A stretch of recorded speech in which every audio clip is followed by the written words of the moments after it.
Welcome to Papa 5113, and this lesson is on page 142 of the task guide. And we're going to be talking about calibrations and checklists. So there are two types of calibrations that need to be performed on most sUASs: compass and IMU. Tonight, again, I've brought some guest lecturers to show us how that's done. Each video uses a different sUAS, and you'll notice that the procedure is the same for most of the time. First, we're going to look at how to calibrate the DJI Mini's compass and IMU. What's going on, guys? Billy here, and today I'm going to walk you through how to calibrate the compass and the IMU on your DJI Mavic Mini. Chances are, if you stopped by this video, it's because you're having some sort of issue with your drone and you want to calibrate either of these sensors. So I'm going to cut the fluff and just get right into things. To provide a little bit of context here, the Mavic Mini has various different sensors that are crucial to its operation. Two of the most important are the compass and the IMU, both of which require some sort of calibration that needs to be done to ensure your drone flies correctly. Now, the onboard compass simply tells the drone which way it's flying, pretty much just like a handheld compass would work. Now, the times that you would need to calibrate the compass include when the app prompts you to, which will be prominently displayed in the top left corner, before you fly your drone for the very first time out of the box, after traveling with the drone in a vehicle, after any minor or major crashes, and if you find that your drone just isn't flying properly. The IMU, on the other hand, is a bit more complicated to explain. It stands for the Inertial Measurement Unit, and it's a single electronic unit that houses two different sensors. The first is the accelerometer Triad, which ultimately deals with the acceleration of your drone, while the second is the angular rate Triad, which detects changes in rotational attributes such as pitch, roll, and yaw. If that explanation went right over your head, the IMU essentially compiles information and data to keep the drone balanced during flight. Times when you would need to calibrate the IMU include when the app prompts you to, which would be prominently displayed in the top left corner yet again. Also, before you fly your drone for the very first time out of the box, after any major or minor crashes, and if you find that your drone just isn't flying properly. The frequency at which you perform these calibrations is entirely situational. I know that some people will say you should calibrate the compass on your drone before each and every single flight, and I find that to just be overkill. Typically, I calibrate the compass when the app is telling me to, or if something happens to it, like I've already listed in the beginning of this video.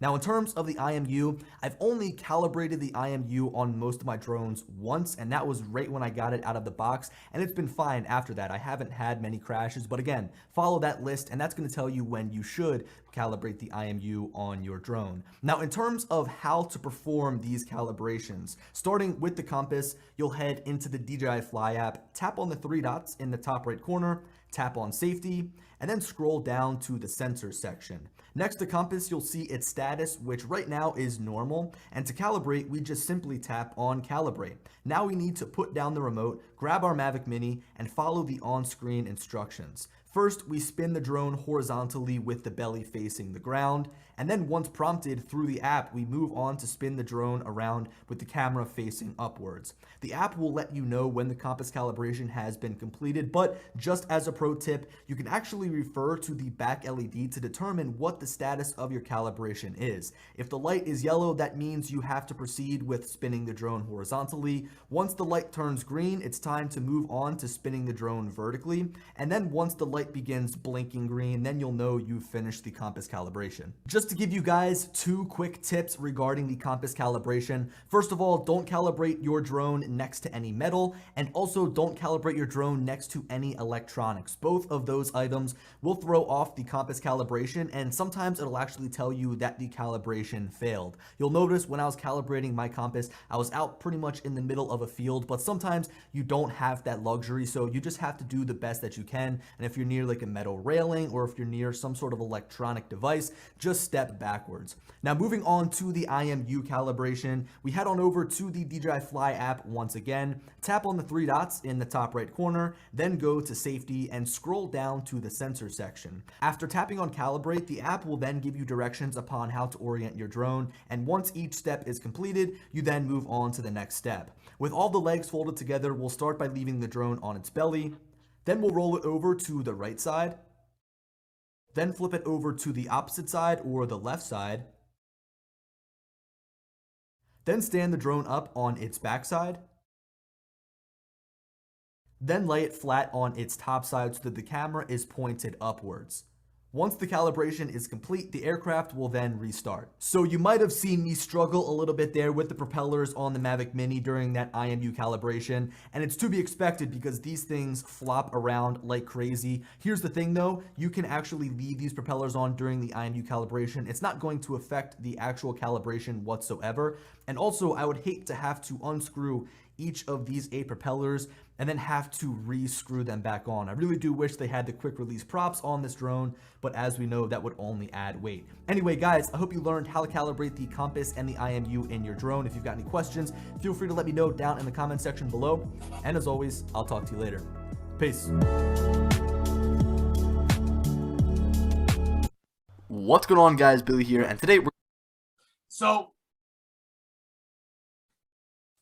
the procedure for the Mini is the same one I used for the Tello and my Phantom 3.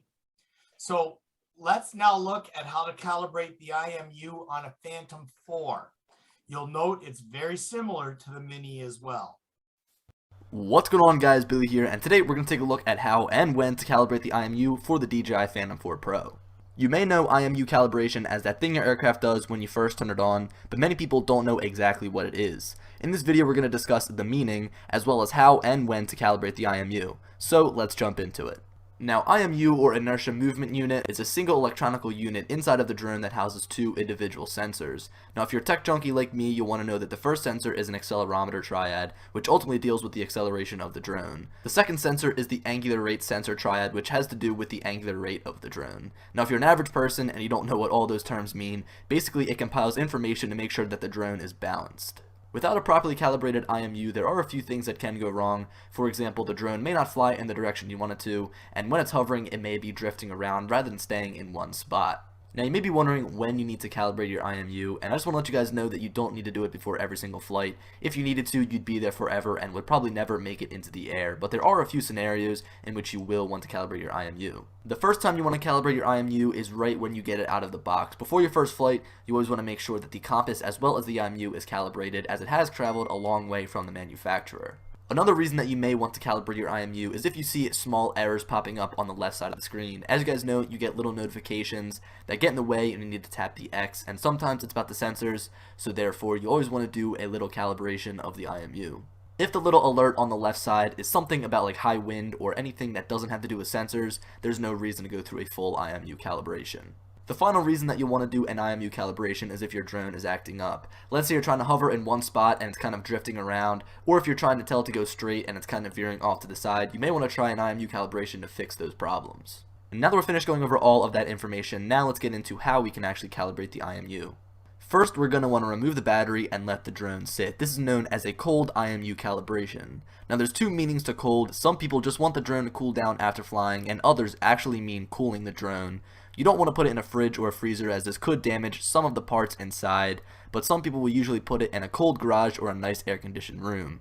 I really have no comment as far as cooling the drone, as I don't usually do this, but I have found just letting my drone sit around for 20 minutes after flying it to be perfect. If you haven't been flying your drone and you're just taking it out of storage, then I see no reason to have to let it cool down before you start. Next up, we're going to want to find a completely flat surface for the IMU calibration to begin. Now, we really want to make sure that this is completely flat, as if it's just a little bit off, we could throw the whole entire calibration of the drone off. I would highly recommend getting a level or even a level app on your smartphone or iPad. One thing to be aware of, with some cell phones it has a little camera bump on the back which could throw off the leveling, so I'm going to use my iPad as there's no camera bump on the back. Because you need such a level surface, I would highly recommend doing this at home at your desk rather than out in the field. Like with all other calibrations and updates, we want to make sure that the drone battery is charged to at least 50%. Next, we want to boot up the remote controller and open the DJI Go app. From here, we'll click on the 3 dots in the top right corner to open the general settings. Click on main controller settings and scroll down until we see advanced settings. Once we click on the advanced settings, we'll scroll down until we see sensors. Click on sensors and we'll see the little button right there that says Calibrate Imu. Once we have our controller ready to hit Calibrate Imu, we can go ahead and power up the Phantom 4 Pro.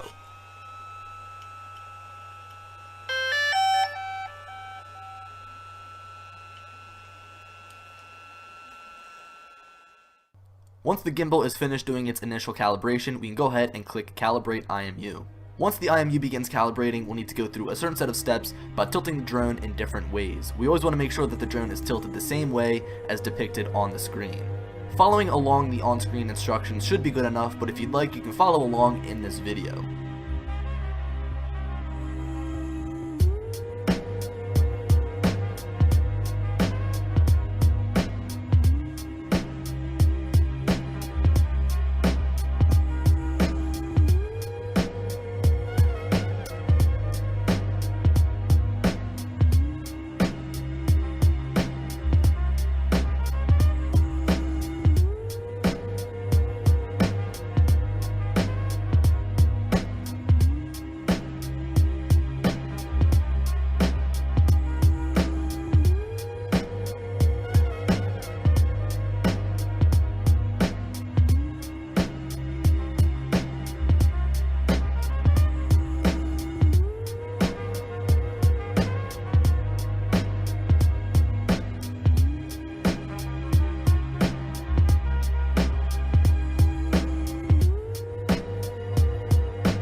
Once the calibration is finished, all we need to do is restart the drone, and there you are, you're set. The IMU has been fully calibrated. So guys, that about wraps this video up. I hope you enjoyed. Make sure to leave a like and subscribe if you're new around here, as I have been trying to upload daily. Also make sure to leave a comment down below if you have any questions whatsoever about the IMU calibration. It is fairly straightforward, but I know that it can be confusing at some points. So guys, as I said, this video is coming to an end, and I'll talk to you guys later. Peace. Stay with me.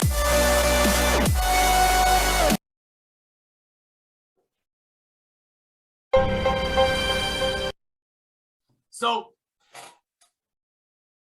oops, where are we here? Now, okay, so now we're going to take a quick look at how to calibrate the Phantom 3, and you'll note it's a bit different. Why are we showing you this? Because we still have Phantoms in our fleet, and many of us still fly Phantoms. So it's important for us to know how to do this.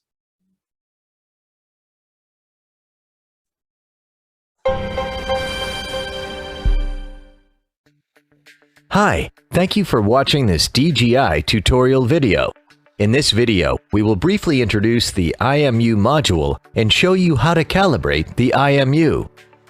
The IMU module is the aircraft's sensor and includes a barometer, gyroscope, and accelerometer, and helps keep the aircraft steady while in air. The condition of the IMU is crucial for the safety of the aircraft. If you notice that the camera is not level when mounted to the gimbal, or if the DJI Go app displays a bias warning, you can correct this and resume normal operation by calibrating the IMU. Let me show you how to check and calibrate the IMU. Precautions. To prevent the aircraft from overheating during calibration, first power off the aircraft, remove the battery, and let it cool down for 30 minutes before starting calibration. Calibration should preferably be done indoors at a room temperature of 20 degrees Celsius to 25 degrees Celsius. Before you begin calibration, make sure that the surface that you place the aircraft on is level. You can use the level function on your smartphone to check this. Make sure that the battery charge is at 50% or above to be able to complete the full calibration process. Do not touch or move the aircraft while it is being calibrated. Calibration.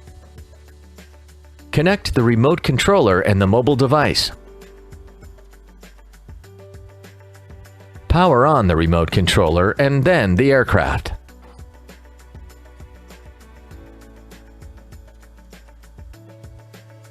Launch the DJI Go app on your mobile device. Tap Camera. Tap Setup in the top corner. Tap Sensor Setting, find Check IMU and Calibrate IMU. Check IMU first and see whether any error occurs. Then tap Calibrate Imu. Tap OK. Please wait while the IMU is being calibrated. The app will notify you when calibration has been completed.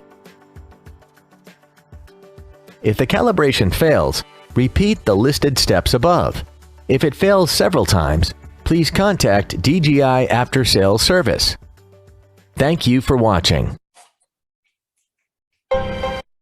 So the key takeaway is to follow the directions on screen. Now, you're probably asking yourself, why isn't he showing us how to calibrate the sky DOs, since that's what we'll be using? Well, the answer is actually very simple. Anyone want to take a stab at it?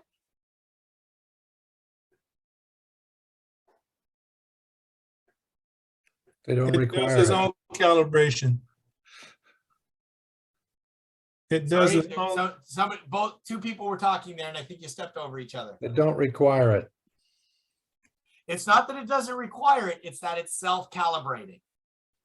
And if the calibration actually malfunctions, there's no way to manually override it, so it won't fly, period. So that's why we don't do the IMU calibration, but we do it every once in a while. We do need to do a compass calibration. And again, the compass calibration is going to be done using the ground station control and is going to be able to walk you through it.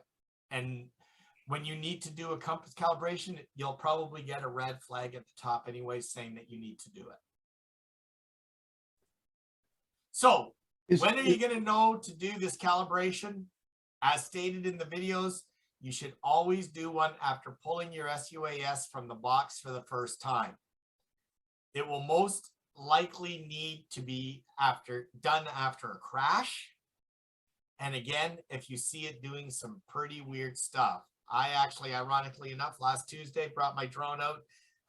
My cadets were playing with it, and it started doing a circle in midair for no reason.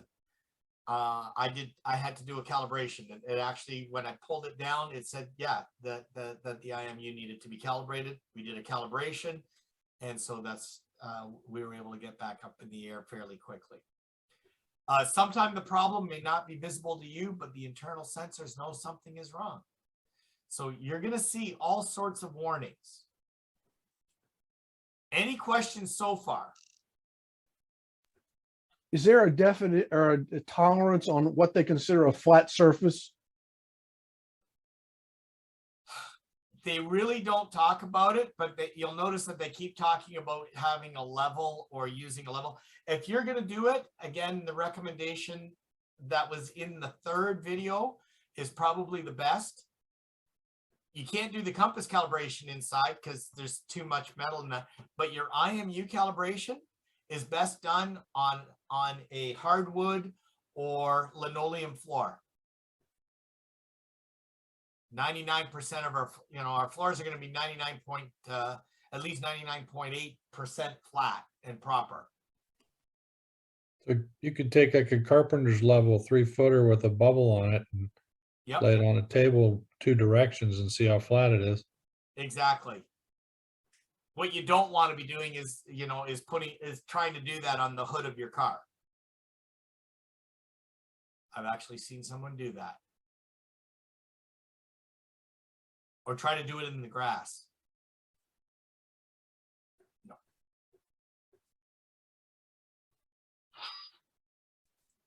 Okay, so what you're going to find, a lot of these are going to happen in your pre-flight check, which segues brilliantly into our next area of concern. If you haven't already downloaded the pre-flight checklist, as well as all of the checklists, the booklet can be found in the sUAS area of the national website, and you are going to need it. Make sure you download these lists. They form the backbone of our pre-flight, in-flight, and post-flight procedures. Here's why I want you to download them. This is what it says in the task guide. That's all it asks you to do. Pretty basic, eh? Now let's take a look at this. There's your actual pre-flight and takeoff checklists. So it used to be 7 items is now broken down into more complete checklists. Some items have been placed in prior checklists, some in post checklists. Note checklist 3 is done prior to the very first flight of the sortie. Checklist 4 is done every time you land and take off from the same spot. If you've packed up your sUAS and moved to a different location, you go right back to checklist 3 again. Why? Because you never know what may have occurred during travel.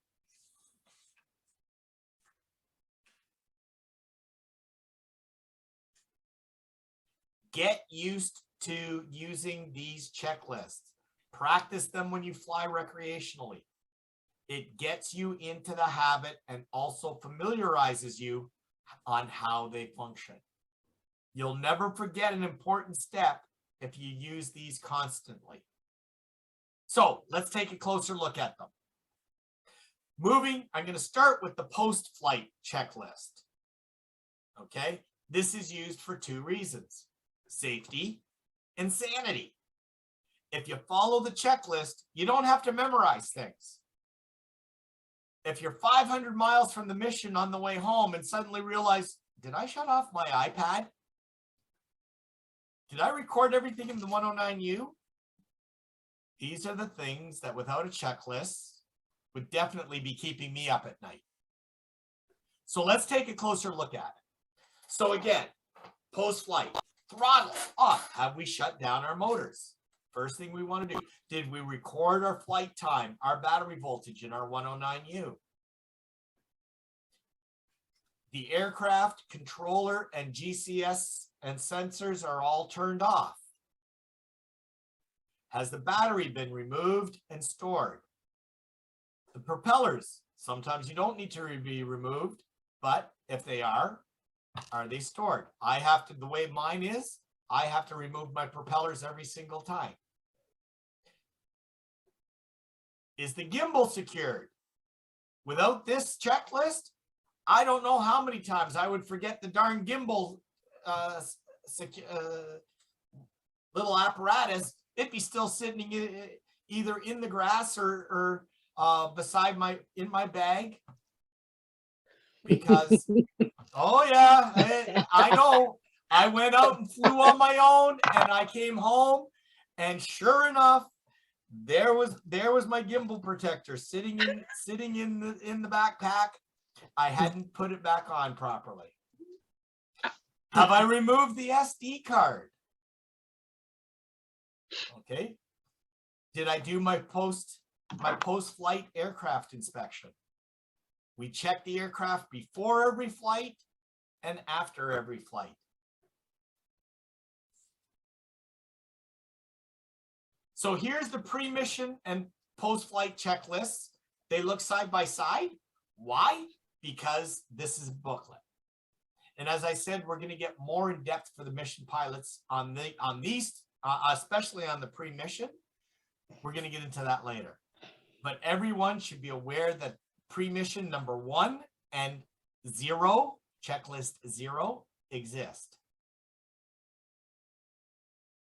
When I'm a pilot in command, I have my tech call out the pre-flight, takeoff, and post-flight checklists with me. And I confirm that it's been done. If it's not applicable, I just say not applicable. You will need to show competence with the checklists if you want to pass your 91U. And as I said, this file is made in such a way that you can print on both sides of the paper, and it becomes a beautiful little booklet with all 8 checklists. Or you can do what I've done, is I've actually taken each one of these, created an 8.5 by 11, put them each as their own little page with my own little extra parts for my checklist. And I put that in the technician's bag. So when I go out, I have a technician bag, I have a pilot bag. In the technician bag, it has everything in there. Okay. So we can expand the checklist then. Exactly. And I'm going to get to that right now. So, because there are many who don't like the checklists in their present format. And I'll be honest, I'm one of them. I think they're too generic, and they're supposed to be generic, but these are really too generic.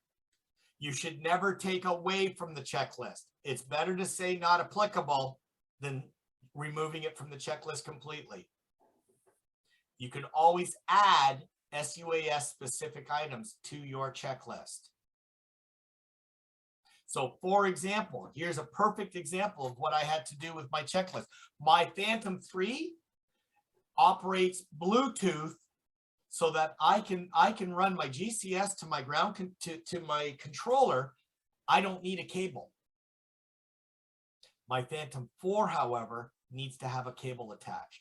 So one of the things that I've added to my pre-flight checklist is cable attached. If I'm flying the P3, I don't need it.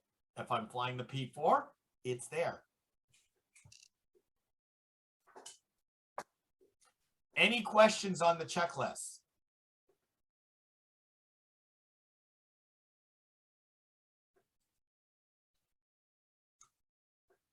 Okay, so the link to the quiz is on screen, and I've placed the link in the chat. And then that's it for this session.